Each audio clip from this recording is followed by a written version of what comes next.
आज ज्ञानी प्रेमी को समझाने जा रहा है। देखिए, दो प्रकार के भक्त होते हैं। एक वो होते हैं भक्त, तो हमने बताया कि वैसे तो 3 प्रकार के हैं, पर मैं अभी 2 प्रकार के भक्तों की बात करूं। एक भक्त वो है जो ज्ञान के बल से भगवान को पाता है। एक भक्त वो है जो भक्ति के बल से भगवान को पाता है। अब समझना यह है कि ज्ञान का बल श्रेष्ठ है या भक्ति का बल श्रेष्ठ है। ज्ञान के बल में और भक्ति के बल में क्या अंतर है? देखो, ज्ञान बल और भक्ति बल ये दोनों वैसे ही अलग अलग हैं जैसे बंदर का बच्चा और बिल्ली का बच्चा अलग अलग है।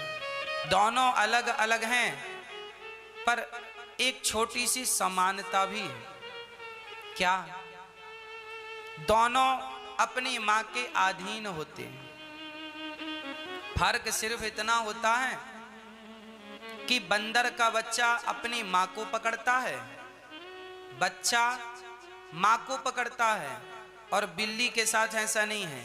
बिल्ली का बच्चा मां को नहीं पकड़ता, मां बच्चे को पकड़ती है।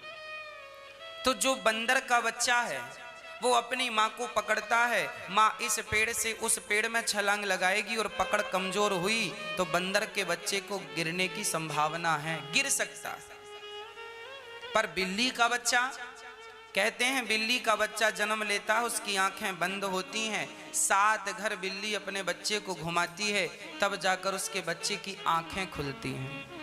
आप भी 7 दिन की कथा सुनेंगे तो आपकी भी आंखें खुल जाएंगी।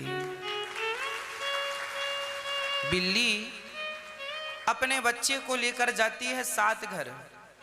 जानते हो उस समय कौन किसे पकड़ता है? बच्चा मां को या मां बच्चे को? कौन किसे? बच्चा मां को नहीं, मां बच्चे को पकड़ती है। और बंदर के साथ क्या हुआ? मां बच्चे को नहीं पकड़ती, बच्चा मां को। तो बच्चे ने मां को पकड़ा है, ये बंदर के साथ की घटना है। बंदर का बच्चा ज्ञानी है। ज्ञानी वैसे ही हैं जैसे बंदर का बच्चा है, और भक्त वैसे ही हैं जैसे बिल्ली का बच्चा है। अंतर सिर्फ इतना है कि ज्ञानी भगवान को पकड़ता है और भक्त भगवान को नहीं पकड़ता, भगवान भक्त को पकड़ते हैं, जैसे बिल्ली बच्चे को पकड़ती है।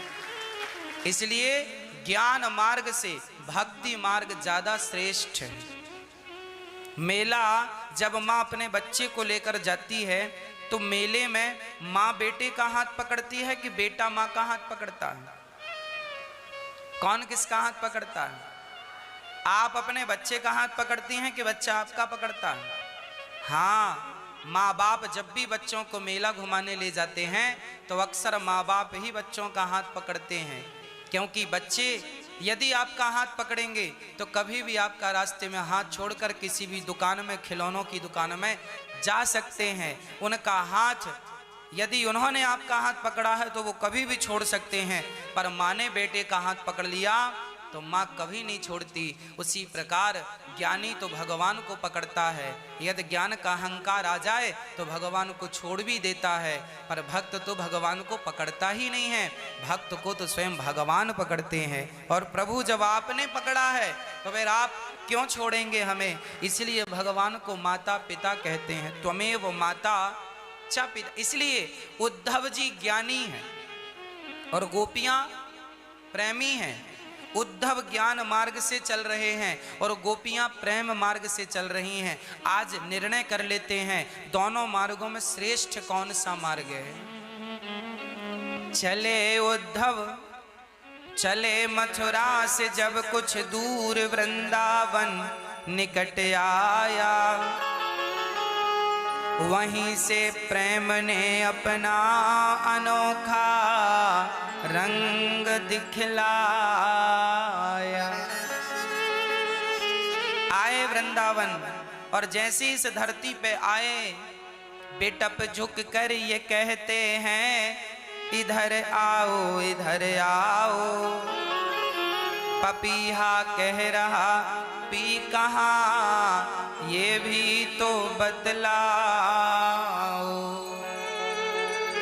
नदी यमुना की धारा शब्द हरिहर का सुनाती है, भ्रमर गुंजार से भी यही मधुर आवाज आती है। क्या आवाज है? प्रेम जगत में सार, और कुछ सार नहीं।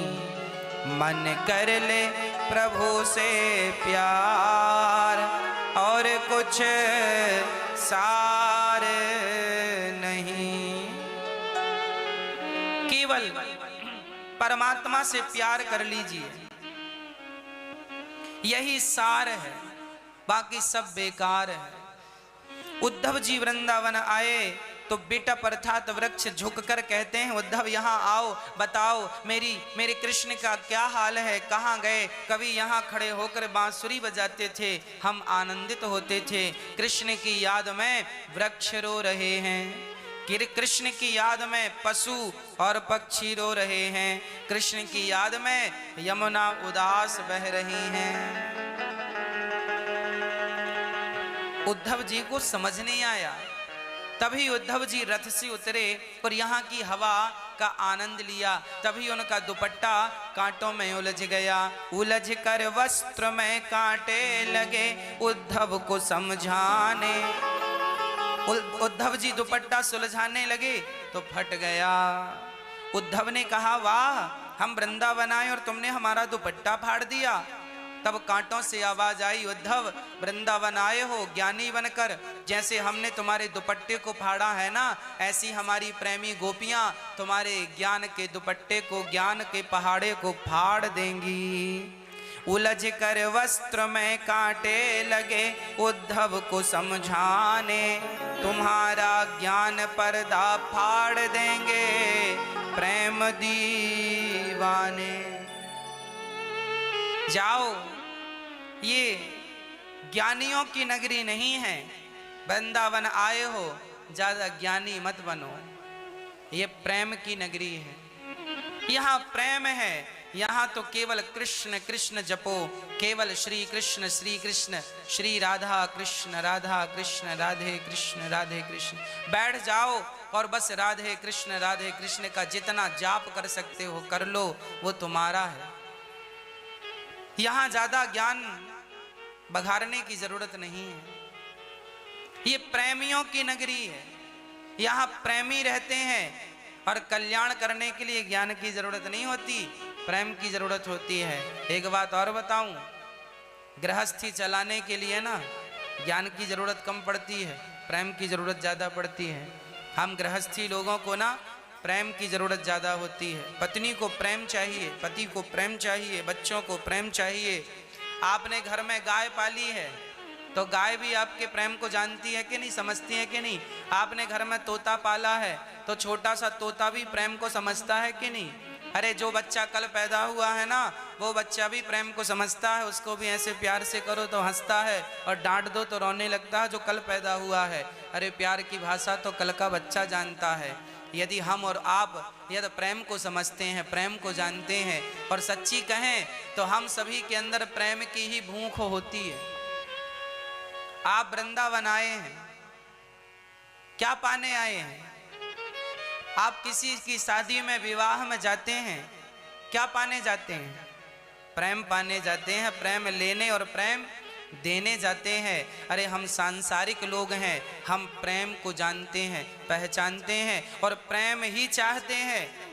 आपसे धन दौलत नहीं, केवल प्रेम चाहते हैं। यदि हम प्रेम के भूखे हैं तो हमारे भगवान क्या धन दौलत के भूखे हैं? वो भी भक्त के सच्चे प्रेम के भूखे हैं। तुम हमें प्रेम से पुकारो, हम आएंगे।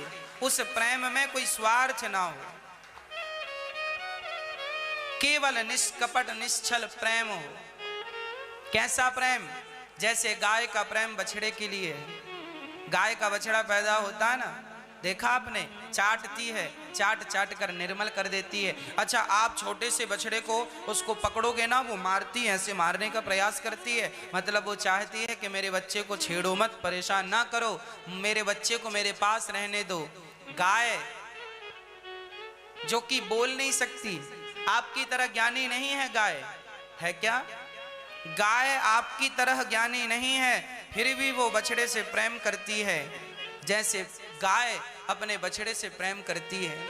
अच्छा, चिड़िया को आपने देखा होगा, घोंसले पे चिड़िया के बच्चे रहते हैं, अंडा हुआ, अंडे को सेकती है, अंडा फूटा, बच्चे निकले, जब बच्चे निकल आए ना तो चिड़िया दाना लेने जाती है, कीड़े पकड़ कर लाती है ना, और कीड़े पकड़ कर लाती है और बच्चों के मुंह पे डालती है, उनके बच्चे ऐसे चोंच फाड़ लेते हैं, ये चिड़िया वो ऐसे चोंच फाड़े हैं, ये उनकी चोंच के अंदर 3 बच्चे हैं चिड़िया के, तो थोड़ा सा एक में डालती है, फिर दूसरे बच्चे के चोंच में डालती है और तीनों को बराबर बांटती है। मैंने चिड़िया को खिलाते देखा है, जब चिड़िया अपने बच्चों को दाना खिलाती है तो आप कभी चुपके से देखना, 3 बच्चे होंगे ना तो वो तीनों को बराबर दाना डालती है और उसकी चोंच के अंदर डालती है। उसको पता है ना ये खा नहीं सकता, ऐसे रखूंगी तो उसका वो मुंह फाड़ देता है, वो उसके मुंह पे डाल देती है।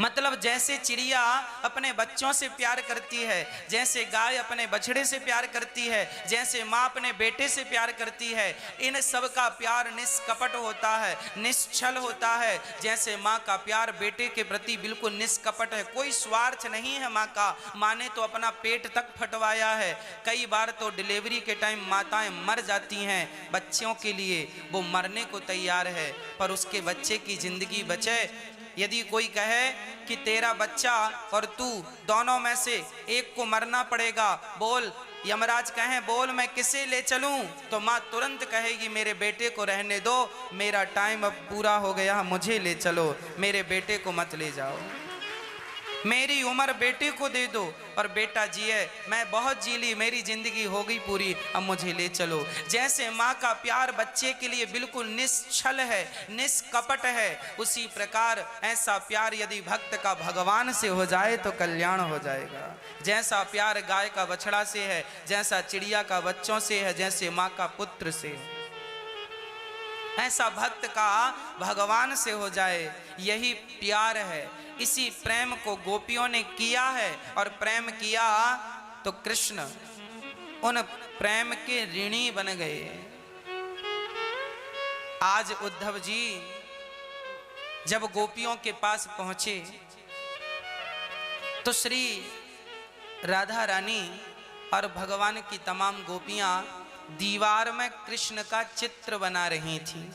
एक सखी ने कृष्ण की आंखें बनाई, तो दूसरी ने कन्हैया के गाल बना दिए, तीसरी ने नाक बना दी, चौथी ने होंठ बना दिए, अधर, पांचवी ने गला बनाया, छठवीं ने हाथ बनाया, सातवीं ने हृदय बनाया, आठवीं ने पेट बनाया,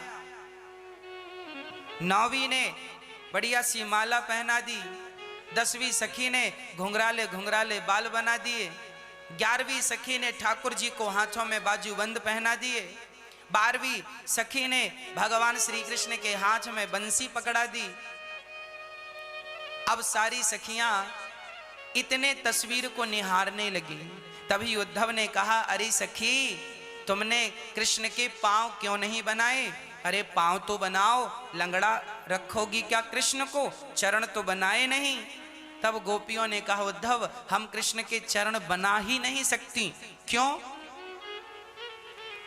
बोले हमने चरणों को देखा ही नहीं। अरे तुमने चरणों को नहीं देखा ना? क्यों? क्योंकि चरण हमारे दुश्मन हैं। दुश्मन है? क्यों? अरे ये चरण ही तो थे जिन चरणों से चलकर कृष्ण हमें छोड़कर चले गए हैं। अब तो तस्वीर के भरोसे जिंदा हैं और कहीं इसके चरण बना दी और ये भी छोड़कर तस्वीर चली गई तो हम बेमौत मारी जाएंगी उद्धव, इसलिए हम चरण नहीं बना रहे हैं। अब तो जीवन आखिरी श्वास इसके भरोसे टिकी है, पर अब चरण बना देंगी तो ये भी चले जाएंगे। जब कृष्ण हमें मिला करते थे हम बड़े प्रसन्न होती थी, और जब कृष्ण जाने लगते थे तो हम चरणों से कहती थी, अरे चरण तुम क्यों बढ़ रहे हो उस तरफ, तुम क्यों हो?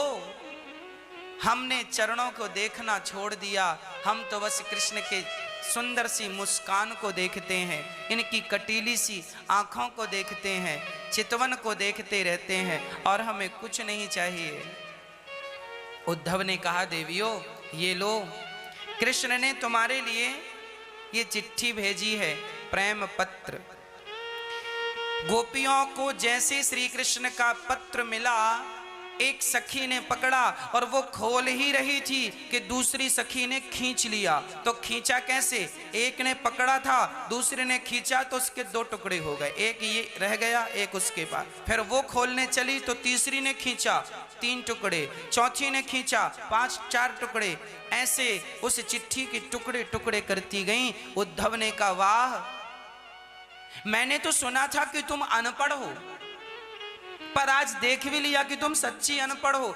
अरे कम से कम चिट्ठी को पढ़ तो लिया होता कि लिखा क्या है। तब गोपियों ने उस चिट्ठी के टुकड़े को, कोई अपने माथे से लगा रही है, कोई माथे से लगाकर चूम रही है, कोई सीने से हृदय से लगा रही है, और वो टुकड़े, चिट्ठी के टुकड़े जिनको जिस जिस सखी को मिलते जाते वो से आंखों से लगाकर, हृदय से लगाकर रोती रोती और रोती जाती। फिर दूसरी छीनती, वो रोती, तीसरी छीनती, रोती। सारी सखियों ने चिट्ठी के टुकड़े टुकड़े किए और उसे चिट्ठी को हृदय से लगाकर रोना स्टार्ट किया। उद्धव ने कहा कम से कम पढ़ तो लिया होता, लिखा क्या है? तब गोपियों ने कहा कृष्ण, उद्धव जिसने कृष्ण को पढ़ रखा हो उसे कृष्ण की चिट्ठी पढ़ने की जरूरत नहीं है। हमने तो कृष्ण को पढ़ रखा है, हमें पता है इसमें क्या लिखा है। उद्धव ने कहा जब पता है तो रोती क्यों हो? गोपियों ने कहा उद्धव क्या हमसे रोने का अधिकार छीनने आए हो? अरे लोभी व्यक्ति को धन पाने में जितना सुख मिलता होगा, कामी व्यक्ति को स्त्री पाने में जितना सुख मिलता होगा, वही सुख हमें कृष्ण की याद में रोने में मिल रहा है। हमें कम से कम उसके लिए रोने तो दो। ये रोने का भी एक अपना आनंद है, सुख है। कोई कृष्ण के लिए रोता है तो उसका एक आनंद ही अद्भुत होता है। संसार के लिए रोकर आपने देखा होगा, एक बार भगवान के लिए रोकर देखिएगा, इतना सुख मिलेगा ना रोने में, इतना आनंद मिलेगा रोने में कि लगेगा कि बस रोते ही रहें, रोते ही रहें, रोते ही रहें। भगवान के जो सच्चे भक्त होते हैं ना, वो क्या करते हैं? वो सिर्फ रोते हैं, सिर्फ भगवान की याद में, भगवान को याद कर करके, भगवान को याद कर करके सिर्फ रोते हैं। केवल कृष्ण के हो करके, भगवान के हो करके रोते हैं। मैं सबका होकर देख लिया, एक तेरा होना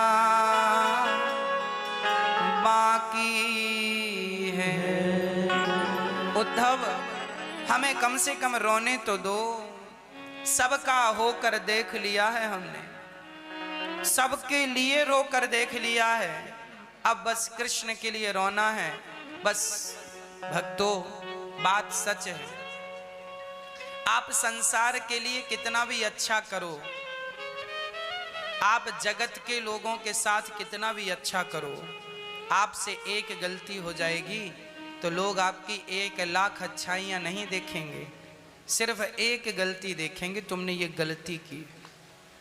और भगवान, संसार का व्यक्ति एक गलती देखता है, लाख अच्छाई नहीं, और भगवान एक गुण देखते हैं। लाख गलती हमने की हो और हम में कोई एक अच्छाई हो तो भगवान लाख गलतियों को भुलाकर एक अच्छाई के बल पर तार देते हैं। पूतना में कौन सी अच्छाई थी?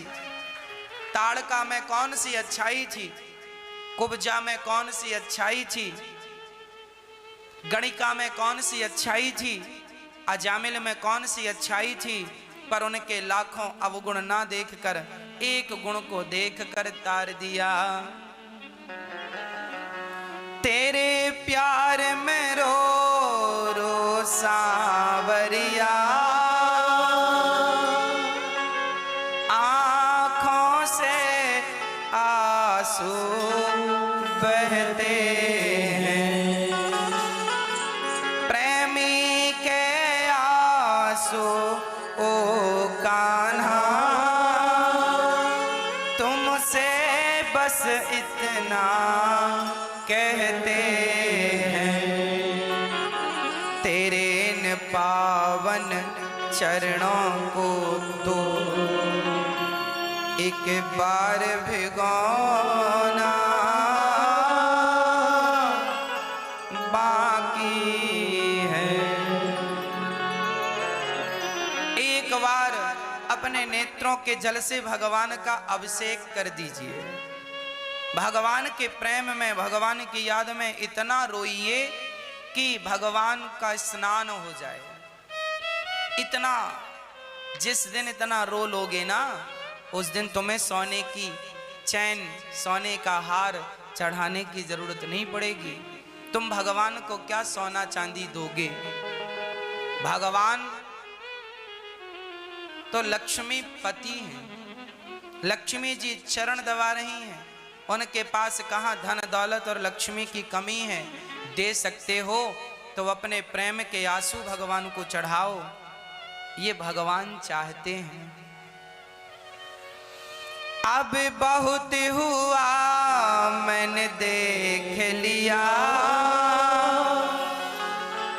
दुनिया के आगे रो रो कर। जिनको मैंने अपना समझा उनसे ही खाई है ठोकर।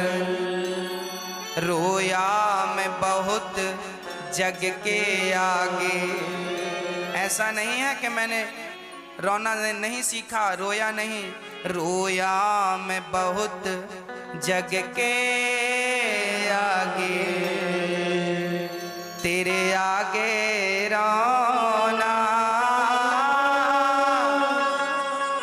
बाकी है। बहुत रो लिया सबके आगे, बस अब तो कृष्ण के आगे, बिहारी जी के आगे, श्याम सुंदर के आगे रोना बाकी है। इनके आगे रो लोगे ना तो मैं विश्वास दिलाता हूं फिर तुम्हें किसी के आगे रोने की जरूरत नहीं पड़ेगी। फिर तुम्हें कहीं रोने की जरूरत नहीं है। सारी गोपियां कृष्ण से कहती हैं, कन्हैया कृष्ण कब आओगे, कृष्ण कब आओगे, कृष्ण कब आओगे, कृष्ण कब आओगे। उद्धव जी ने कहा, तुम रोती क्यों हो? आंख बंद करो, हम तुम्हें ध्यान की पद्धति समझाते हैं। तब गोपियों ने उद्धव से कहा, ऐ उद्धव हमें ज्ञान की पोथी न सुनाना। क्यों? हम प्रेम दीवानी हैं, वो प्रेम दीवाना। ऐ उद्धव हमें ज्ञान की पोथी न सुनाना। क्यों? हम प्रेम दीवानी हैं, वो प्रेम दीवाना। हमें ज्ञान ना दो उद्धव। गोपियों ने कहा, तन मन जीवन श्याम का, श्याम हमारा काम। रोम रोम में रम रहा वो मतवाला श्याम।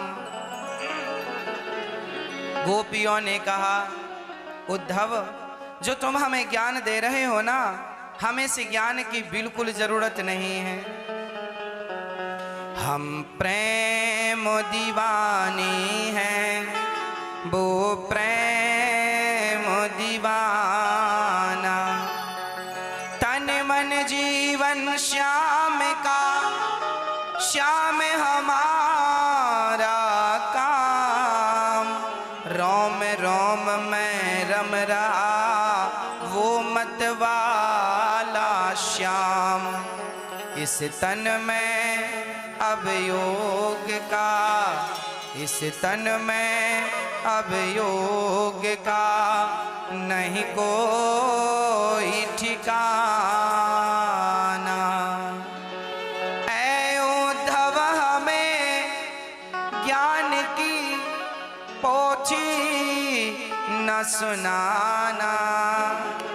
एक गोपी बोली, उद्धव हमें ज्ञान ना सुनाओ, हम प्रेम की प्यासी हैं, हमें सिर्फ प्यार चाहिए।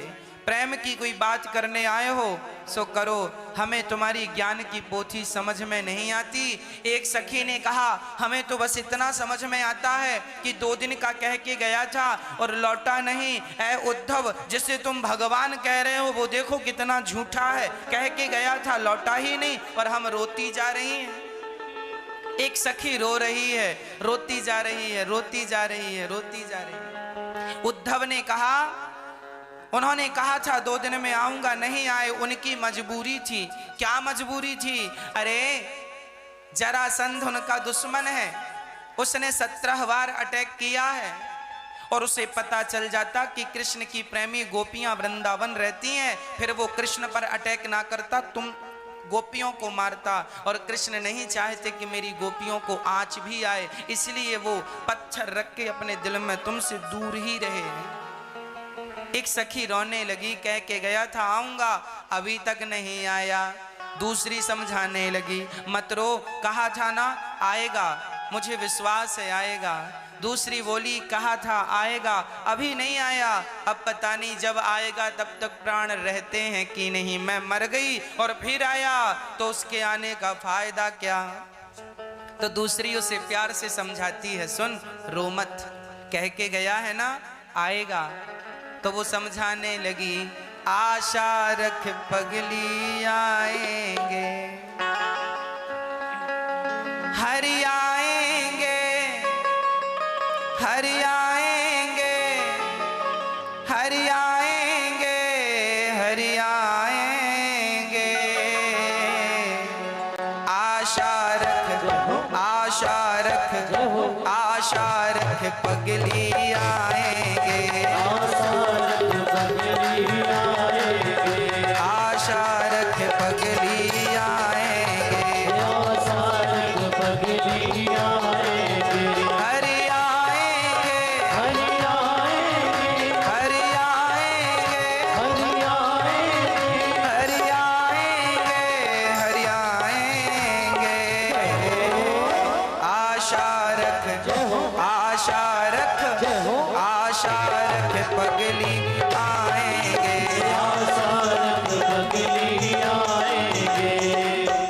एक सखी ने कहा, कब तक? जब से इससे प्रेम किया है ना, सिर्फ इसने रुलाया है। अच्छा, तो कभी हंसाया नहीं? बोली ना,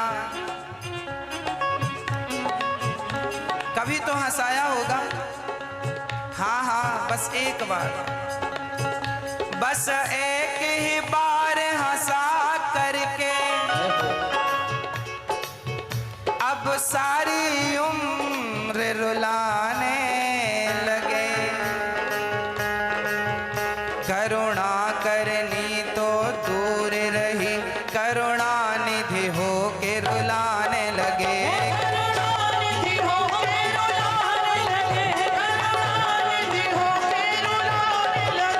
पहले मुख चंद्र दिखा करके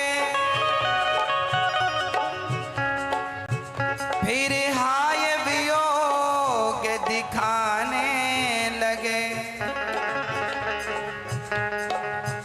निज प्रेम की नाव चढ़ा करके मझधार में नाव डुबाने लगे।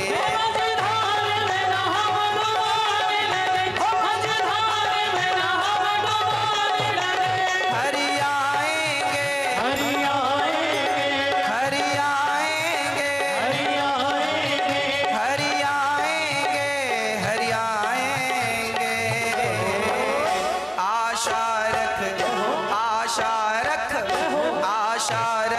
पगली आएंगे, आशा रख पगली आएंगे। तभी गोपियों को उद्धव जी ज्ञान देने लगे। तब वो गोपियों ने कहा, उद्धव हमें ज्ञान ना दो, हम प्रेम नगर की बंजारन, जप तप और साधन क्या जाने, हम श्याम नाम की दीवानी, नित नेम के बंधन क्या जाने।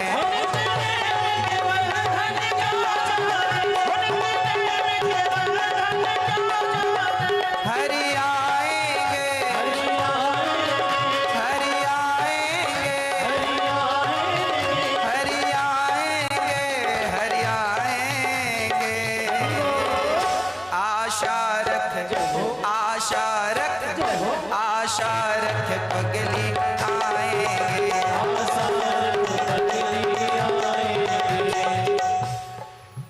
एक सखी बोली,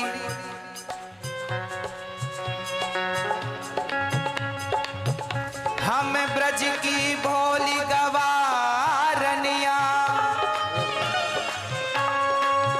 ब्रह्म ज्ञान की उलझन क्या जाने, मेरे और मोहन की बातें एक मैं जानूं या वो जाने।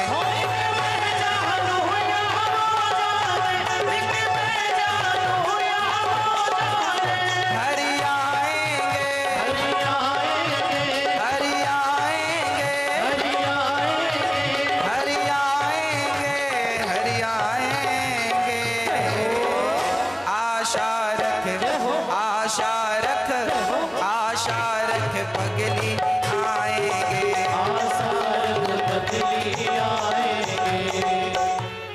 प्यार झूठा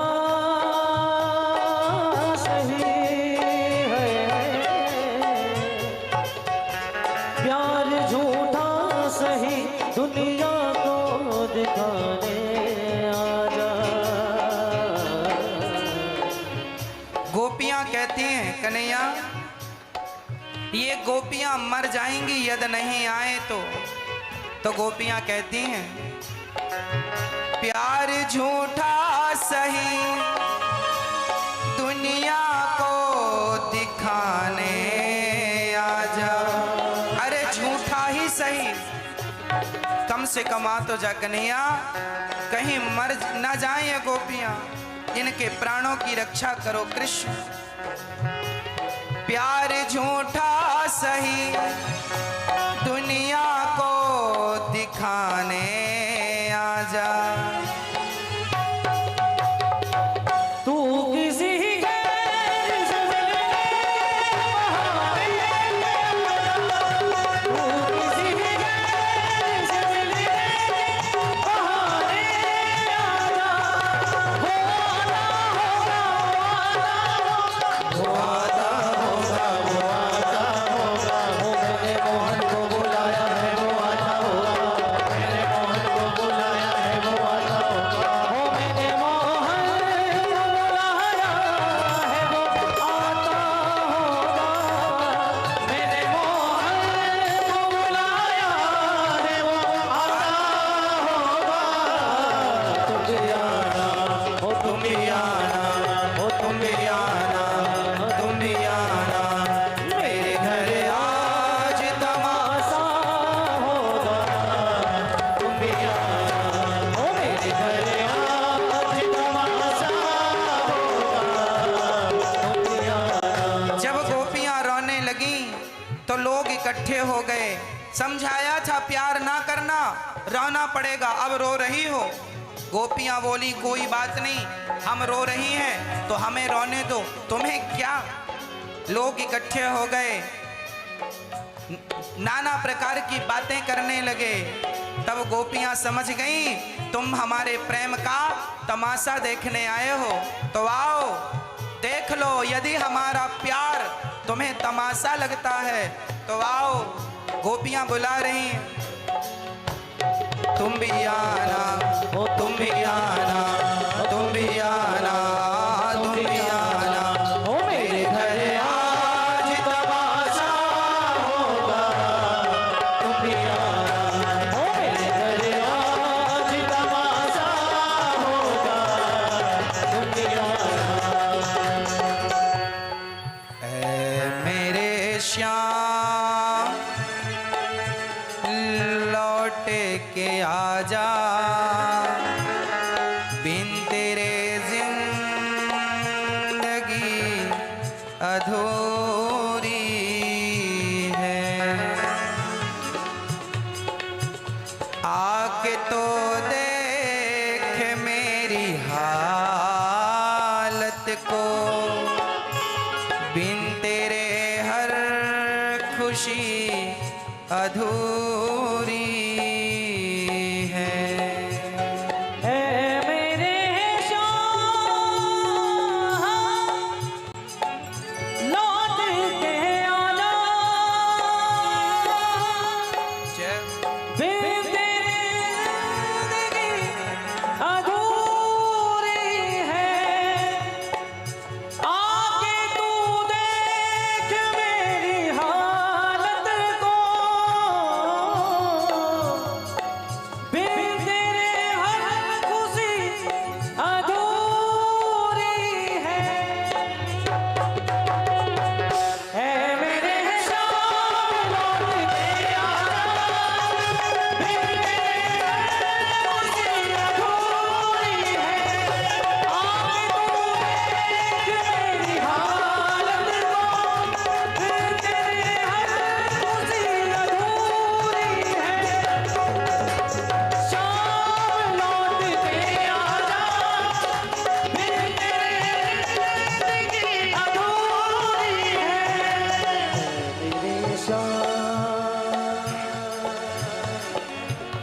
मेरे श्याम,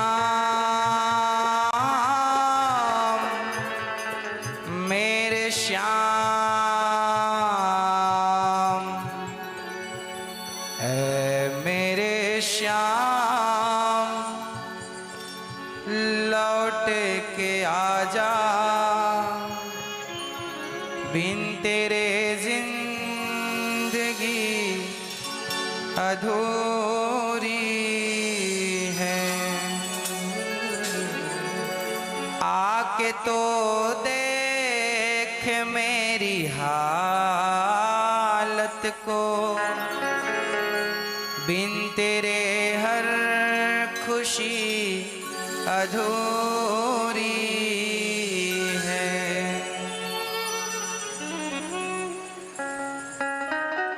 सारी गोपियां जब कृष्ण के प्रेम में रोईं, उद्धव जी आए थे बड़े ज्ञानी बनकर, पर उस प्रेम के आगे उद्धव जी का ज्ञान किसी काम का नहीं।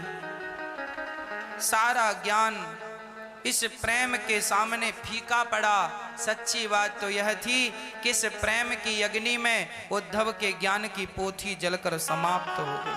सारा ज्ञान समाप्त हो गया, अंदर सिर्फ प्रेम ही प्रेम था, केवल प्रेम, केवल प्रेम। मिलहि न रघुपति बिनु अनुरागा, किए जोग जप ज्ञान विराग। केवल केवल प्रेम राम ही केवल प्रेम प्यारा, जान ले ये जो जान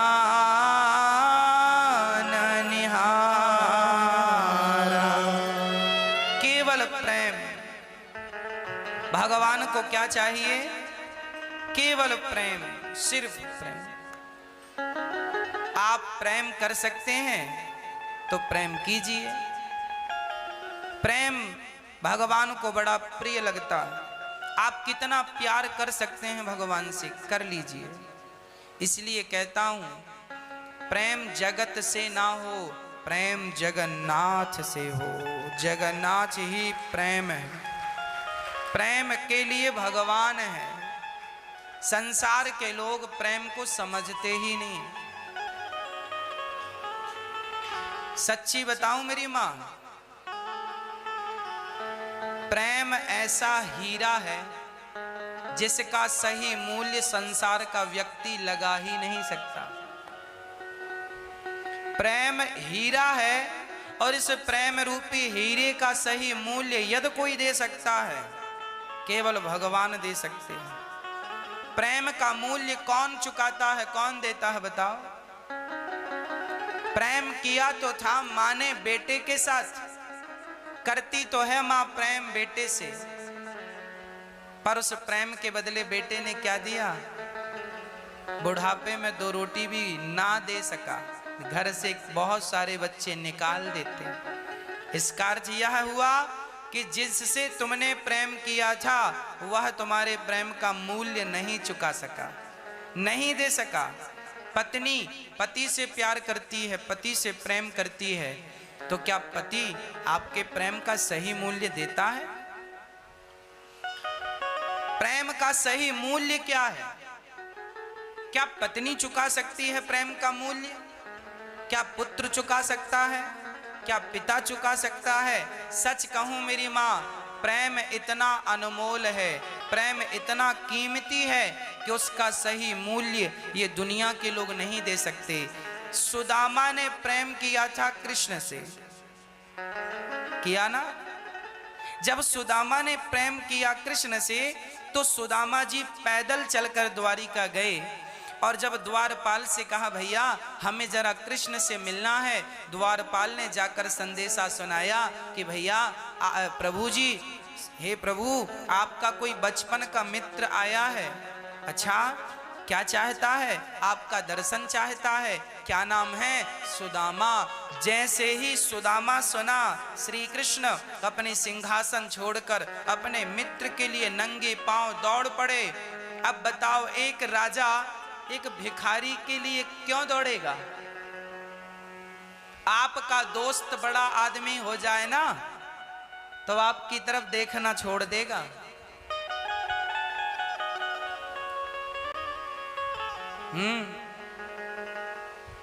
संसार के लोग धन पाते हैं ना तो उनका व्यवहार, उनका स्वभाव अलग हो जाता है, पर भगवान श्री कृष्ण सुदामा के संग गैया चराते थे उज्जैन में अपने गुरुजी के यहाँ, संग में लकड़ी लाते थे, संग में एक कुटिया पर रहते थे। और आज श्री कृष्ण बड़े आदमी हो गए हैं, द्वारिका के राजा हो गए हैं। राजा होने पर भी जब आज बरसों बाद उनका बचपन का मित्र आया, लगभग 60 साल बाद मिलना हुआ। सुदामा जब गए थे बुढ़ापे में तो गए थे 60 साल की उम्र में, 60-65 साल की उम्र रही होगी। और बचपन में दोस्ती हुई थी जब उम्र 10 साल, भगवान की उम्र उस समय 12 और 13 के बीच में थी जब पढ़ने गए। 12 साल की आयु में भगवान लगभग पढ़ने गए, तो सुदामा की आयु 15-20 साल की रही होगी उस समय। कृष्ण और सुदामा की दोस्ती हुई।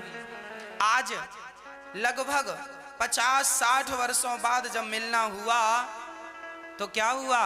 एक राजा अपनी सिंहासन छोड़कर नंगे पांव से दौड़ता है, मेरा मित्र आया है, मित्र आया। ये नहीं कहा द्वारपालों से तुम सम्मान के साथ लेकर आओ ना, अरे मेरे मित्र का सम्मान द्वारपाल क्या करेगा, मित्र का सम्मान मैं खुद करूंगा। दौड़ पड़े और दौड़कर सुदामा सुदामा सुदामा दौड़कर अपने मित्र को हृदय से लगाया। सबके सामने संकोच नहीं किया कि मैं अमीर हूं और ये फटी धोती पहना है, इसको क्या गले लगाऊं, पर ना, भगवान तो भगवान है। आपने कभी उनसे प्यार किया होगा ना तो प्रेम का सही मूल्य भगवान ही देते हैं, दुनिया के लोग नहीं दे सकते। इनके पास मूल्य ही नहीं है, ये क्या देंगे? इनके पास उतना बजट ही नहीं है कि वो आपके प्रेम का मूल्य दे सके। इन बेचारों के पास जैसा होता है देते हैं। भगवान प्रेम के हीरे का महत्व समझते हैं। प्रेम क्या होता है भगवान खूब जानते हैं। और भगवान सुदामा को लाए, भगवान ने देखे सुदामा की दीन दशा, करुणा करके करुणानिधि रोए, पानी परात को हाथ छुओ नहीं, नैनन के जल से पग धोए। भगवान ने सुदामा के चरणों को गंगा और यमुना और सागर के जल से नहीं धोए, प्रेम के जल से। ये प्रेम, एक भगवान जब भक्त की सेवा करता है तो अपने नेत्रों से अश्रु गिराकर सेवा करता है। यदि भगवान भक्त के लिए रोता है तो क्या भक्त को भगवान के लिए नहीं रोना चाहिए? आप पानी से ना नहलाया करो भगवान को, इतना प्रेम कीजिए कि आंखों के आंसू से ही भगवान का अभिषेक हो जाए, स्नान हो जाए। अरे लोटे में जैसे एक तुलसी का पत्ता डालते हो, उसी प्रकार 2 आंसू ही डाल दिया करो साथ में, तो पूरा जल शुद्ध हो जाएगा। गंगा के जल से भी शुद्ध तुम्हारे नेत्रों का जल है, पर वो भगवान के लिए बहेंगे आंसू तो संसार के लिए बहेंगे, बेटा बेटी नाती पोता के लिए तो ये आंसू कोई अर्थ नहीं इनका। अर्थ यह हुआ, प्रेम का सही मूल्य कौन दे सकता है? भगवान। इसलिए भगवान से प्रेम किया करो, जमाने से प्रेम ना करो। फिर आपका प्रश्न खड़ा होगा, महाराज जी फिर हम अपनी पत्नी से क्या कहें? अभी तो कहना पड़ता है हम तुमसे बहुत प्यार करते हैं। फिर पति से क्या कहें? अभी तो कहना पड़ता है हम तुमसे बड़ा प्यार करते हैं। फिर क्या कहेंगे महाराज जी? आप कह रहे हैं प्यार भगवान से करो, तो फिर पति से क्या कहें, पत्नी से क्या कहें, पुत्र से क्या कहें, पुत्री से क्या कहें? बेटे से भी तो कहना पड़ता है ना, बेटा हम तुम्हें बहुत प्यार करते हैं। फिर क्या कहेंगे? तो सुनो, इसका भी मेरे पास समाधान है, उपाय है। क्या उपाय है? बोले भगवान ने हर चीज 2-2 दे रखी हैं। आंख कितनी? 2। कान कितने? 2। हाथ कितने? पांव कितने? अंदर किडनियां कितनी? भगवान ने बहुत सारे अंग 2-2 दिए। नाक में ये देखो, नाक भी 2, एक में ही 2 छेद कर दिए। भगवान ने आंख 2 दी हैं, एक से भी तो काम हो सकता था। कान 2 दिए हैं, एक से भी तो काम हो सकता था। जानते हो क्यों 2 दिए हैं? भगवान ने हाथ 2 इसलिए दिए हैं कि एक हाथ तुम अपने परिवार के लिए बढ़ाना, पत्नी पति पुत्र परिवार व्यापार के लिए बढ़ाना, तो दूसरा हाथ सदा दान धर्म पुण्य के लिए करते रहना, बढ़ाते रहना। ये दूसरा हाथ धर्म के लिए। 2 आंख इसलिए कि एक आंख से पत्नी पति परिवार व्यापार को देखो, पर दूसरी आंख सदा बिहारी जी के चरणों में लगी रहे, भगवान के चरणों में लगी रहे, उनको देखने में, इसलिए 2 आंखें दी हैं। कान 2, एक कान से पत्नी की पति की परिवार की पुत्र की व्यापार की सुनो, पर दूसरे कान से सदा भगवान की कथा सुनते रहना, इसलिए 2 कान। 2 पांव इसलिए कि एक पांव से चलकर पत्नी और पति और पुत्र और परिवार और व्यापार के लिए चलना, पर दूसरा पांव सदा भगवान के दर्शन के लिए, रंगनाथ भगवान के दर्शन के लिए, द्वारिकाधीश जी के दर्शन के लिए, जगन्नाथ भगवान के दर्शन के लिए और बिहारी जी के दर्शन के लिए आपका पांव सदा तैयार रहे, इसलिए बिहारी जी ने 2 पांव की व्यवस्था की है। अब सब चीज 2-2 हैं। आपका दिल कितने हैं? दिल कितने हैं? एक ही दिल है। अब दिल एक है तो अब समस्या ये खड़ी हो गई, दिल में किसे रखें? पत्नी को, पति को, पुत्र को, व्यापार को, परिवार को या भगवान को? दिल में किसे रखोगे? भगवान को, तो फिर पत्नी को कहां रखोगे, पति को कहां रखोगे? दिल में रखो भगवान को, और पत्नी को दिल में ना रखा करो, पति को दिल में ना रखा करो। इनको कहां रखे महाराज? इनको दिमाग में रखो यहां, क्योंकि भगवान ने दिल और दिमाग दो चीजें दे रखी हैं। जो चीज दिल में होती है ना वो कभी नहीं निकलती। प्रैक्टिकल करके देखो। एक बहू मेरे पास आई, गुरुजी सास ने गाली दे दी। मैंने कहा भूल जाओ। कैसे भूल जाएं, दिल में लग गई। अब दिल में लगी है तो तुम्हारी सास ने 10 साल पहले गाली दी थी, वो भी अभी तक याद है, बिल्कुल ज्यों की त्यों, क्योंकि दिल में लगी है। जो चीज दिल में होती है ना डिलीट नहीं होती, और जो चीज दिमाग में होती है डिलीट हो जाती है। जैसे आपने पति से कहा सोनो जी बाजार जा रहे हो, 2 किलो शक्कर लेते आना। पति बोला ले आऊंगा। पति बाजार से आया, पत्नी ने कहा शक्कर लाओ। 2 शक्कर कहाँ है? अरे तुम्हारी बात दिमाग से निकल गई। छोटी मोटी बातें कहां से निकलती हैं? आप लोग कहते हैं ना ये बात दिमाग से निकल गई। मतलब जो बात दिमाग में होती है निकल जाती है, जो दिल में होती है नहीं निकलती। तो भगवान को दिल में रखो ताकि ना निकले, और परिवार को दिमाग में रखो ताकि मरने के पहले सब निकल जाए, बिल्कुल मोक्ष हो जाए, सब कचरा खत्म। मरने के पहले दिमाग का कचरा डस्टबिन में डाल देना, खत्म। ना कोई पत्नी, ना पति, ना बेटी, ना बेटा। मरने के पहले साइलेंट, संसार से मन हटाओ। कोई पत्नी नहीं थी, पत्नी है पत्नी, अब मर रहे हैं, 5 मिनट बचे हैं मरने के लिए, शांति से मरते जाओ। अभी भी पत्नी, अब क्या कर लेगी तुम्हारी पत्नी, और क्या कर लेगा तुम्हारा बेटा, और क्या कर लेगा तुम्हारा पैसा, और क्या कर लेगी तुम्हारी प्रतिष्ठा।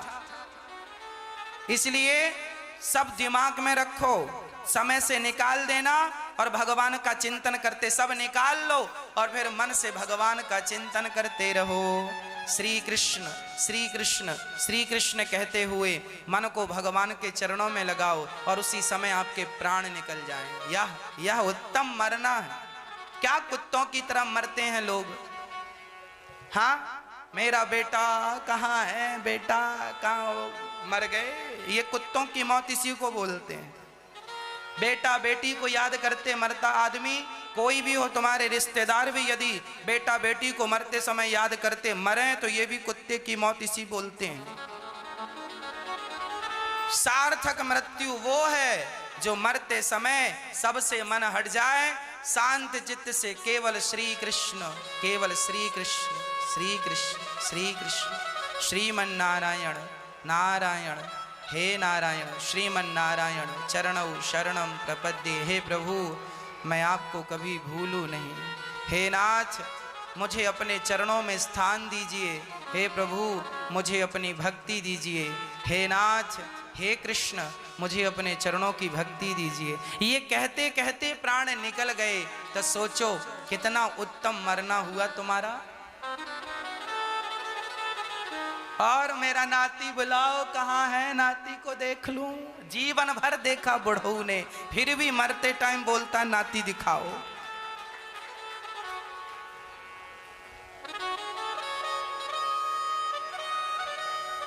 सीधा नरक जाएगा ये आदमी, सीधा नरक। इसलिए दिल में भगवान और दिमाग में संसार मिक्स ना कर देना, उल्टा ना करे। लोग उल्टा कर देते हैं, दिल में तो संसार को बिठा लेते हैं और भगवान को दिमाग में रखते हैं। अब किसी महफिल में जाने की हमें फुर्सत नहीं। एक था दिल मिल गया वो शाम से। एक था दिल मिल गया वो श्याम से, अब कहीं दिल को लगाने की हमें फुर्सत नहीं। कहाँ दिल लगाएं? दिल भगवान के चरणों में, भगवान के चरणों में, भगवान के चरणों में लगा लो। ये जो आंखें हैं हमारी, ये जो आंखें हैं हमारी, मिल गई हैं श्याम से, अब कहीं आंखें मिलाने की हमें फुर्सत नहीं। मैं जिस दिन भुला दूं तेरा प्यार दिल से, वो दिन आखिरी हो मेरी जिंदगी का। ये आंखें उसी रात हो जाए अंधी,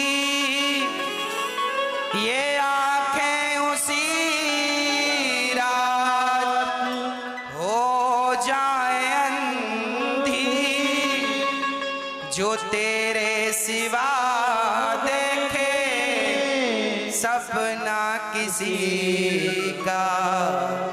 मैं जिस दिन भुला दूं तेरा प्यार दिल से, वो दिन आखिरी हो मेरी जिंदगी का। सपने में भगवान का दर्शन, भगवान का इतना चिंतन हो, भगवान का इतना स्मरण हो कि स्वप्न में भी भगवान का ही दर्शन हो। सोए आप तो सपने में भगवान आए आपको दर्शन देने, आप सपने में भगवान से बात करें। हाँ, जब भक्त सच्ची भक्ति करता है ना तो भगवान से मिलना होता है। पहला मिलना सपने में ही होता है। कोई भी बड़ा से बड़ा भक्त हो, सबसे पहले भगवान से मिलना स्वप्न में होता है। जब स्वप्न में भगवान मिलने लग जाएंगे तो धीरे धीरे जागृत अवस्था में भी तुम्हें भगवान की अनुभूति होने लग जाएगी। फिर अनुभूति होते होते होते होते भगवान समझेंगे कि इसे दर्शन देना है तो देंगे, नहीं तो सपने में दर्शन देते रहेंगे। और जब ये शरीर छूट जाएगा तो फिर भगवान सदा सदा के लिए दिव्य शरीर प्रदान करके अपने धाम का वास दे देंगे। यही है भगवान की सच्ची भक्ति और यही है भगवान के द्वारा दी हुई मुक्ति। यही है बंधन से छूट जाने का सरल उपाय। कोशिश करिएगा आप सांसारिक बंधन से मुक्त हो जाएं। बोलिए भक्त वत्सल भगवान की जय जय श्री राधे। उद्धव जी गए थे ज्ञान बघारने, प्रेमी बनकर आए। भगवान से कहा प्रभु चलो वृंदावन। भगवान ने कहा क्यों? बोले आपकी गोपियां वहीं रहती हैं, आप वृंदावन चलिए। भगवान ने कहा देखो तुम्हें वृंदावन दिखाते हैं। भगवान ने अपने हृदय में उद्धव जी को सारा वृंदावन दिखाया। ये जो वृंदावन है ये भगवान का हृदय है। क्या है? हृदय, दिल। भगवान का धड़कता हुआ दिल वृंदावन है। सारे गोपियों का, ब्रजवासियों का दर्शन किया, चरणों में गिर पड़े उद्धव जी। तो भगवान ने कहा उद्धव तुम्हें अपने ज्ञान का बड़ा अहंकार आ गया था, उस अहंकार को नष्ट करने के लिए मैंने तुम्हें वृंदावन भेजा। गोपियों से कृष्ण एक क्षण के लिए अलग नहीं है। जैसे मिश्री और मिठास कभी अलग नहीं हो सकती। क्या मिश्री से मिठास अलग हो सकती है? जैसे मिश्री से मिठास कभी अलग नहीं हो सकती, उसी प्रकार राधा से कृष्ण कभी अलग नहीं हो सकते। ये तो उद्धव जैसे ज्ञानी को ज्ञान का पहाड़ा समाप्त करके प्रेम जगाने के लिए लीला रची भगवान ने। प्रेम का तत्व यदि गोपियां प्रेम ना करती तो हम प्रेम करना सीखते किन से? आज हम प्रेम करना जानते हैं तो इन गोपियों से जानते हैं। ये गोपियां प्रेम की आचार्य हैं, हम सबकी आचार्य गोपियां हैं। भगवान का रुक्मणी से विवाह हुआ। रुक्मणी अम्बा का बेटा हुआ प्रद्युम्न। भगवान के पहले पुत्र का नाम था प्रद्युम्न। प्रद्युम्न का छोटे से थे तो छोटे से बच्चे का हरण कर लिया था सम्रासुर नाम के दैत्य ने। सम्रासुर को बड़े होकर हरण कर लिया और प्रद्युम्न को समुद्र में फेंक दिया। एक बड़ी सी मछली आई और प्रद्युम्न को निगल गई। भगवान की कृपा ऐसी थी, मछली के पेट में प्रद्युम्न जी का पालन हुआ। मछुआरे ने मछली को पकड़ा, फाड़ा तो बच्चा निकला। उसके संतान नहीं थी सो पाल लिया। वह मछुआरा सम्रासुर का मछुआरा था। जब प्रद्युम्न जी बड़े हुए तो सम्रासुर ने युद्ध किया और प्रद्युम्न जी ने सम्रासुर का उद्धार किया, रति से विवाह किया। ये प्रद्युम्न जी पिछले जन्म में कामदेव थे। शंकर जी की तीसरी आंख खुली थी सो कामदेव जल गए थे। माता कामदेव की पत्नी रति ने कहा, हे भोलेनाथ, अब मैं पति के बिना कैसे रहूंगी? तब भगवान शंकर ने कहा, द्वापर युग में कृष्ण के पुत्र के रूप में कामदेव प्रकट होंगे। तो साक्षात कामदेव प्रद्युम्न जी महाराज हैं। प्रद्युम्न जी के पुत्र हुए हैं अनिरुद्ध। राजा परीक्षित ने कहा, गुरुदेव, हमने तो सुना है भगवान के 16,108 विवाह हुए और आपने तो एक ही विवाह की कथा सुनाई। और सुनाइए जिसमें भगवान के अन्य विवाहों की चर्चा हमें सुनने को मिले। तब कहा, सुनो, भगवान का दूसरा विवाह जामवंत की बेटी जाम्बवती से हुआ। ये जामवंत जी त्रेता युग वाले जामवंत हैं। उनकी बेटी से कहा था, राम जी मेरी बेटी से विवाह कर लो। राम जी ने कहा, हम तो एक पत्नी व्रता हैं, अभी एक अगले जन्म में कर लेंगे आपकी बेटी से विवाह। उन्होंने कहा, तब तक तो हमारी बेटी बुढ़ी हो जाएगी, मर जाएगी ना। तुम बाप बेटी पर काल का कोई प्रभाव नहीं पड़ेगा, जाओ। तो जामवंत की बेटी, भगवान कृष्ण के द्वारिका में एक सूर्य भगवान के भक्त रहते थे। नाम था सत्राजित। आसित सत्राजितः सूर्यो भक्तस्य परमः सखा प्रीतस्तस्मै मणिं प्रादात् सूर्यस्तुष्ट्यः स्यमन्तिकम्। एक सूर्य भगवान के भक्त रहते थे। उन्होंने सूर्य भगवान से एक मणि प्राप्त की। वो इतनी बढ़िया मणि थी, 100 किलो सोना रोज देती थी। एक दिन भगवान ने कहा, सत्राजित जी, इतनी महंगी मणि आपके पास है, क्या करोगे? राज खजाने में जमा करो तो प्रजा का कल्याण होगा। सत्राजित जी ने मना कर दिया, मैं नहीं दूंगा। भगवान ने मांगा नहीं दोबारा। एक दिन सत्राजित का भाई प्रसेन उस मणि को पहनकर जंगल गया और जंगल में शेर ने प्रसेन को मार डाला और जामवंत ने शेर को मारकर वो मणि ले जाकर अपनी बिटिया को दे दी, जो कि वो जंगल में रहते थे। अब सत्राजित का भाई जंगल से लौटा नहीं तो सत्राजित को क्या लगा, कृष्ण ने हमारे भाई को मारकर मणि चुरा ली। भगवान को झूठा कलंक लगा दिया सत्राजित ने। अब भगवान को जब ये बात पता चली तो भगवान इस कलंक को दूर करने के लिए चले। झूठा कलंक भी कई बार लग जाता है, किसी भी प्रकार का कलंक हो सकता है। इसलिए हमें हर प्रकार के कलंक से बच के ही रहना चाहिए। है ना। जो गणेश चतुर्थी की चंद्रमा को देखता है उसे झूठा कलंक लगता है। जब भगवान श्री कृष्ण के विवाह का दूसरे विवाह और तीसरे अर्थात जाम्बवती और सत्यभामा के विवाह की कथा सुनता है, जैसा कि हम आपको अभी सुना रहे हैं, जब ये कथा सुनी जाए भगवान का दूसरा और तीसरा विवाह कैसे हुआ, तब जाकर के उस पाप से, जो चंद्रमा को देखने से पाप लगता है, कौन सी चंद्रमा को, जिस दिन गणेश जी बिठाए जाते हैं, चतुर्थी, गणेश चतुर्थी, उस दिन के चांद को नहीं देखते। ये बात रामचरितमानस में भी लिखी है। कहाँ लिखी है? सुंदरकांड में लिखी है। जो आपन चाहे कल्याणा, सुजसु सुमति शुभ गति सुख नाना, सुपर नार लिलार गोसाई, तजऊ चौथ के चंद्र किनाई। जो स्त्री अपना कल्याण चाहती है वो पर पुरुष को बिल्कुल ना देखे, और जो पुरुष अपना कल्याण चाहता है वो पराई स्त्री को बिल्कुल ना देखे। देखो हमारे शास्त्र कितना बढ़िया मैसेज देते हैं, कितना बढ़िया संदेश देते हैं। शास्त्र कहते हैं कि आप तब सुखी रहेंगे जब आप चरित्रवान बनेंगे। अच्छा, ये बात सही है कि झूठी है? चरित्रवान लोग ज्यादा सुखी हैं या चरित्रहीन लोग ज्यादा सुखी हैं? बोलो।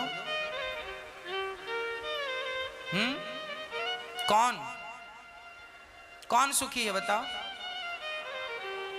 चरित्रवान ही ज्यादा सुखी है। चरित्रहीन लोग सुखी नहीं है, परेशान है। समाज में इन्हें कोई अच्छी दृष्टि से नहीं देखता जो चरित्र से गिरे होते हैं। समाज इनका सम्मान नहीं करती जो चरित्र से, हाँ, गांव के लोगों को पता चल जाए कि ये स्त्री चरित्र से गिरी है, ये पुरुष चरित्र से गिरा है, तो समाज उन्हें निमंत्रण देना छोड़ देती है। अरे ऐसे लोगों को क्या बुलाएं? ऐसे लोग तो जहां जाएंगे वहां की धरती को दूषित करेंगे। चरित्रहीन व्यक्ति जहां चला जाता है वहां के वातावरण को गंदा कर देता है, और चरित्रवान जहां चले जाते हैं वहां की धरती को पावन कर देते हैं। इसलिए राम और रावण दोनों में यही अंतर था